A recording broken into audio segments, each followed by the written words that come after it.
What is up, Dan fam? And in today's video, we're gonna go ahead and cover why I quit my branded Shopify store and the lessons that I learned. So let's just dive right into it right now.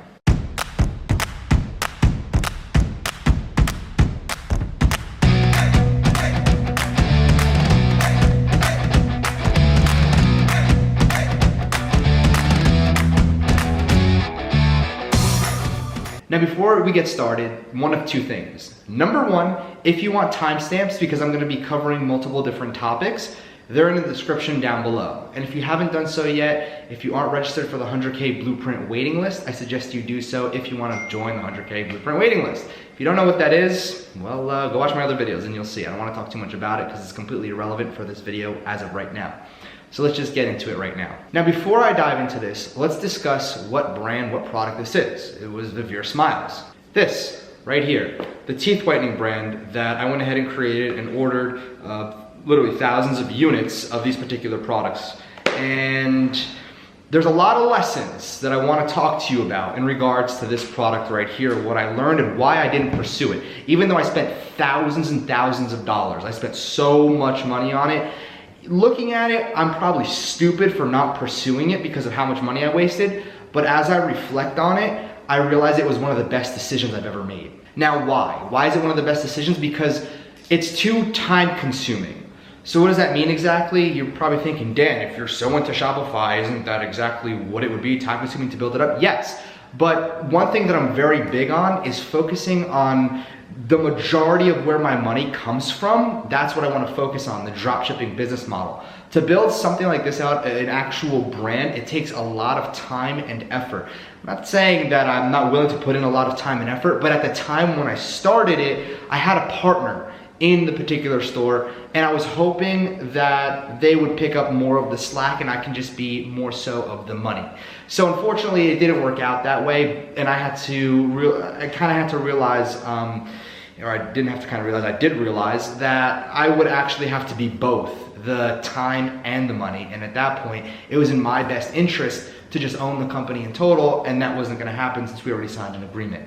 So when it comes down to it, one of the biggest factors to why I left was because my time was not worth the amount I would make from this particular brand in the totality of time it would take to actually blow it up. So that's one of the very first reasons why I left. Let's move on to reason number two. Now this one wasn't so much of a reason why I left, but more of an input if any of you want to go ahead and pursue this.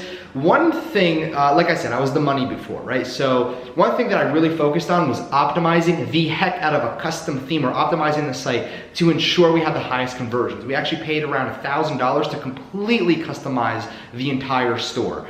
And it's probably one of the best themes that I've ever gone ahead and created, or I didn't even create it, but one of the best themes that was created for me with the highest conversions that I've seen anywhere because of how nice it was laid out. More than anything, the theme coding wasn't the most expensive part. I think it might have been like $300, $400, $500, something like that. But the design of it, like you have to design it first and then get it coded in. And the designer was more expensive than the actual coding and the functionality of the website. So if anybody, and this isn't a reason why I left, this is just an input and something that I want to let you know, is that if you really want something custom, clean, sleek, expect to pay anywhere from $500 to $1,000, and the biggest cost you're gonna have is actually a designer to make it look really pretty. But let's move on to reason number three. Now again, I don't know why I keep calling these reasons, but an input number three that I want to give to you is that the business model that we took was attacking influencers. That sounds really bad. It sounds like sounds like we actually attacked them. No, we attacked the influencer model and we went after influencers. And we did this really, really successfully, mind you. And my partner that I had in the store, he actually did majority of that work, which again, he put in a lot of his time to get a lot of influencers. And that part worked exceptionally well. And we were sending out samples to these influencers left and right. We were getting so much content drawn back to us. We were getting sales from these influencers as well. And it worked out extremely, extremely well. And it more so, we started off at the ground floor, like 20, 30, 40, 50,000 followers. Then we went up into around 500,000 followers and we had 1 million followers of influencers that we were targeting. So we started off on the ground floor and then we kept moving up and up and up. So influencers was the model that we used. And it's not so much of a reason, but more so of an input, if you will, on what we try to do. Now, if you take a look at other companies like High Smile and Snow, like, I don't know, I think that's what it's called, like Snow Teeth Whitening, they use the influencer model to the max. They have like McGregor, they have Gronkowski, I know Snow does. So they have Mayweather, one of them has Mayweather, I forgot who has Mayweather. So essentially they took influencers to a whole new level. So that tells me that they had a lot of money backing them. And for Mayweather to do something, it's not like 12 bucks, right? It's not $100 bucks, it's not $100,000. It's $1 million deal. Even McGregor at the time, I remember High Smile did an ad with McGregor the day before the McGregor and Mayweather fight, which is the peak of Conor McGregor's Instagram virality, if you will, right? All the attention was there. Everyone was looking at his stuff. That was the peak time, and he decided to go ahead and accept the deal. So I think I read somewhere, this is speculation, that the deal was worth 2.5 million for a single post. So again, I read that somewhere, speculation, I can't confirm that. Maybe more, if not, that sounds about right. But let's move to the next reason. I guess it's a reason. Now, this is actually a reason why I decided to kind of move away from it. You see, here's the thing when it comes to any products that you that you put into your mouth, your body, in your hair, anything that more so that has to go through your body, not onto your body. So if you put it in your mouth, you have to get certain clearance, and certain clearance in the US has to go through FDA approval. Now, here's something that I never learned when this is my first massive bulk order of something that you actually could potentially digest, or ingest, excuse me, which I would hope you would digest. So if you ingest it, it has to go through FDA clearance, okay? So the FDA has to approve it. Now, when you're ordering thousands of units, you have to go through a little bit more hoops than you would like. Now, here's the thing. The supplier, the manufacturer, went ahead and handled it for us. Now, something that I was never aware about is FDA clearance also comes with a lot of fees via UPS. So I actually got a huge UPS bill because on my behalf, they cleared it for me working with the supplier. So I was never informed that was even a thing because the FDA got involved with UPS, who accepted it into customs, and then they work with the manufacturer to get all the paperwork. And it was actually it was a circus trying to get this all figured out. And now I understand, and I have a firm understanding why people say customs can be a pain sometimes. And it's not my first rodeo with customs, but it was crazy because I learned that it was my first rodeo dealing with a government branch to clear a certain product, working with a logistics company and working with the manufacturer.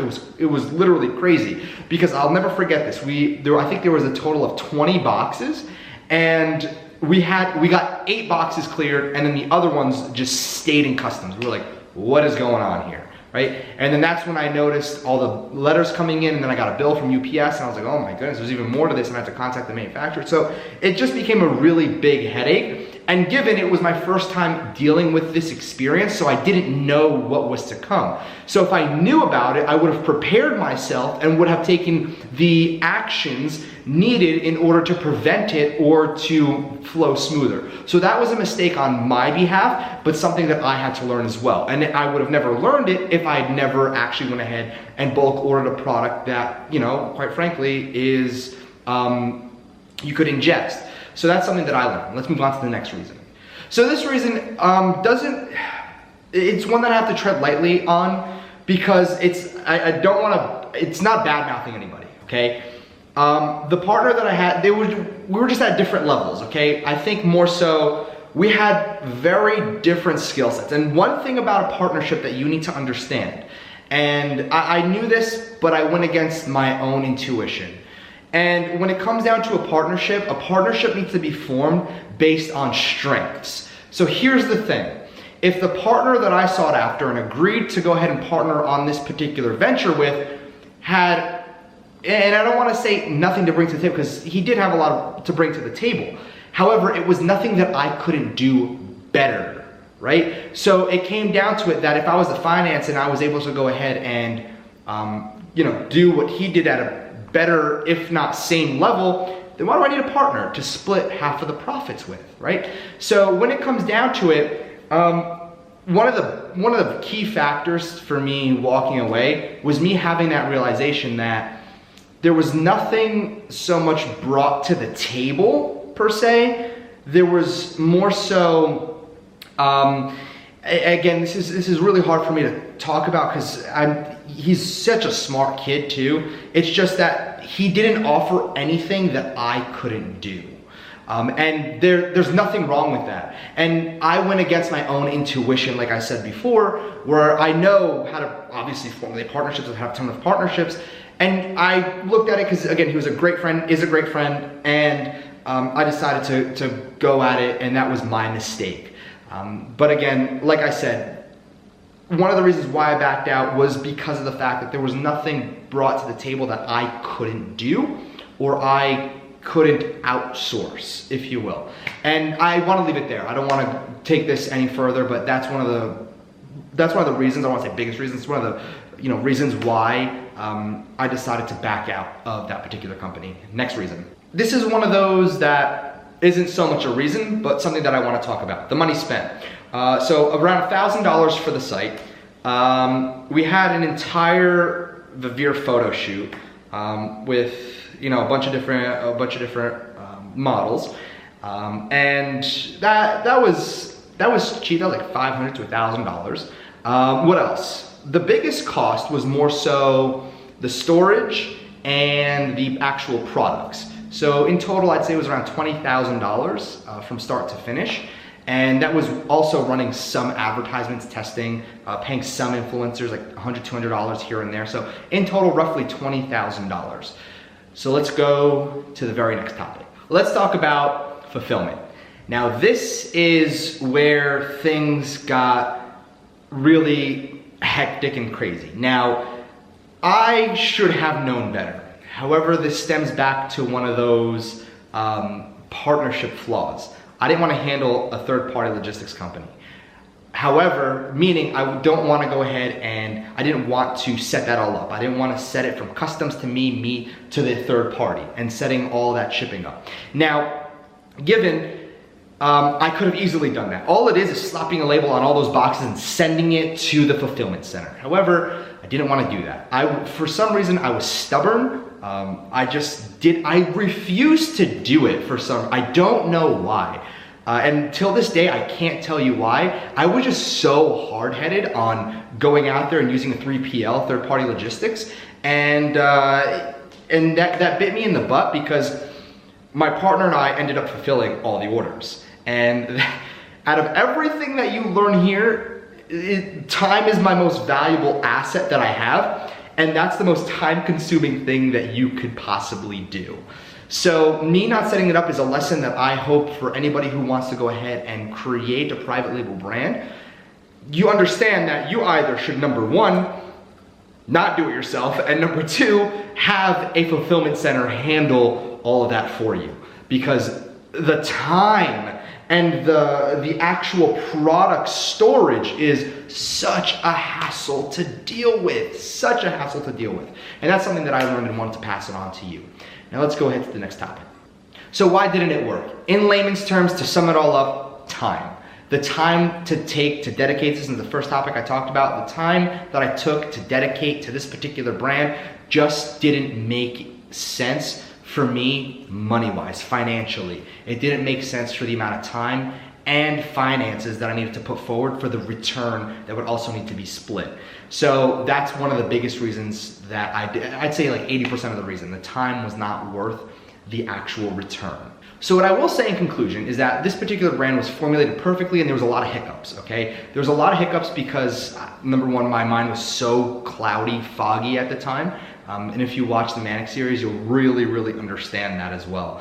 And I just didn't see clearly. There were so many red flags that I should have seen. And fortunately, it's not like it was a failure.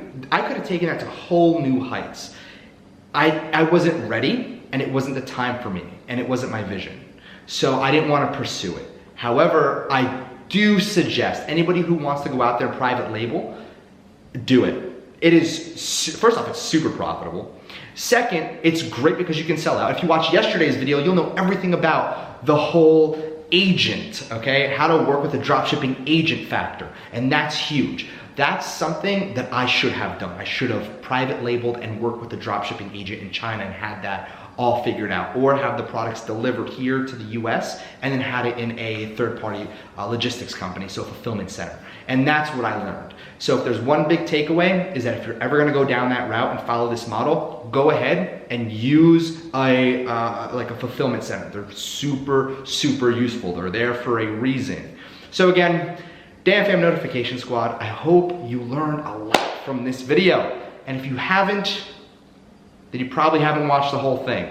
But if you haven't done so yet, make sure you are subscribed with notifications to this particular channel. Very, very important that you're subscribed with notifications, and you follow me on Instagram for daily product uploads. I show you products every single day that I'm going out there and selling, testing, what's working now. I show you Facebook ads, I show you pretty much everything, and you get to keep up to date with me. So make sure you're following me on Instagram.